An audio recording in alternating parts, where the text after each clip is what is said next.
Hello guys, welcome to only my talks. డీమార్ట్లో వస్తువులు ఎందుకు చౌకగా లభిస్తాయి? అసలు రహస్యం ఇదే.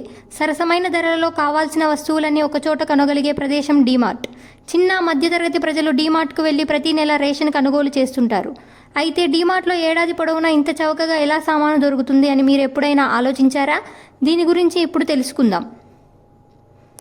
సరసమైన ధరలలో కావాల్సిన వస్తువులు లభించే డీమార్ట్ దేశవ్యాప్తంగా ప్రసిద్ధి చెందింది. కొత్తగా అభివృద్ధి చెందుతున్న నగరాల నుంచి మెట్రో నగరాల వరకు ప్రతి చోట డీమార్ట్ ఉంటుంది. డీమార్ట్ ఖ్యాతి ఎంత పెరిగిందంటే ప్రతి మధ్యతరగతి ప్రజలు దీన్ని సందర్శిస్తున్నారు. సాధారణ దుస్తులు, కిచెన్ ఐటమ్స్ను కూడా డీమార్ట్కు చెందిన వారే కొనుగోలు చేస్తుంటారు. నేటి ఆన్లైన్ల యుగంలో డీమార్ట్ అనేక పెద్ద ఈ-కామర్స్ ప్లాట్ఫామ్ను కూడా పోటీ పడుతుంది. దీనికి ఏకైక కారణం ఇక్కడ సరుకులు చాలా చౌకగా లభించడమే. ఇంట్రెస్టింగ్ విషయం ఏమిటంటే చెప్పుకోదగ్గ జనాభా లేని ప్రాంతంలో, ఇంకా సొసైటీలు ఏర్పడిన ప్రాంతంలో డీమార్ట్ నిర్మించగానే భూముల రేట్లు పెరగటం మొదలవుతుంది.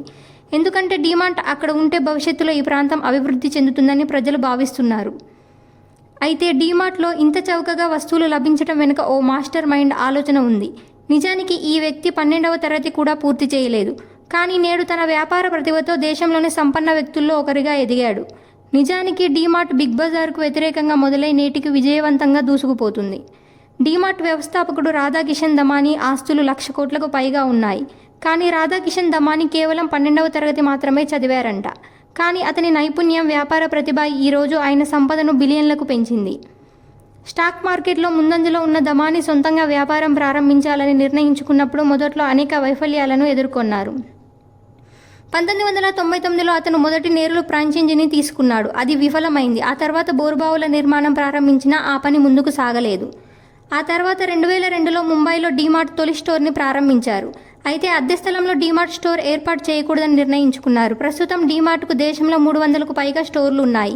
అంటే రాధాకిషన్ దమానీకి డీమార్ట్ స్టోర్ మాత్రమే కాదు, ఇండియాలో 300 పెద్ద సైజుల భూమి కూడా ఉంది. ఈ స్టోర్లు 11 రాష్ట్రాల్లో విస్తరించి ఉన్నాయి. డీమార్ట్లో అంత చౌకగా ఎలా వస్తువులు లభిస్తాయో ఇప్పుడు తెలుసుకుందాం. నిజానికి రాధాకిషన్ దమానీ అద్దె స్థలంలో దుకాణం తెరవకపోవడమే అసలు కారణం. దీనివల్ల అతని వ్యాపారానికి నిర్వహణ ఖర్చులను చాలా తగ్గించింది. వీరికి సొంత భూములు ఉండటంతో అద్దె ఇబ్బంది లేదు. ఈ విధంగా డీమార్ట్ తన ఖర్చులలో 5 నుంచి 7% ఆదా చేస్తుంది. ఇలా మిగిలిన మొత్తాన్ని డిస్కౌంట్ రూపంలో ప్రజలకు అందిస్తుంది. డీమార్ట్ త్వరగా తన స్టాక్ను పూర్తి చేయడం మరో కారణం. 30 రోజుల్లో సరుకులు పూర్తి చేసి కొత్త వస్తువులను ఆర్డర్ చేయాలన్నది వారి లక్ష్యం. అందుకే పేద మధ్యతరగతి ప్రజలను ఆకట్టుకునేందుకు భారీగా డిస్కౌంట్ ఇస్తుండటంతో ఇక్కడ వస్తువులను డిమాండ్ ఎక్కువ. ఈ కారణంతో డీమార్ట్ కంపెనీలకు త్వరగా ఆర్డర్ ఇస్తుంటుంది. దీంతో తయారీ సంస్థలు కూడా డీమార్ట్కు డిస్కౌంట్పై వస్తువులను అందిస్తున్నాయి. ప్రజలకు డిస్కౌంట్లు ఇవ్వడానికి లేదా వారి ఆదాయాన్ని పెంచడానికి కూడా ఈ డిస్కౌంట్లను ఉపయోగిస్తున్నారు. ఇలాంటి అప్డేట్స్ కోసం ప్లీజ్ లైక్, షేర్, సబ్స్క్రైబ్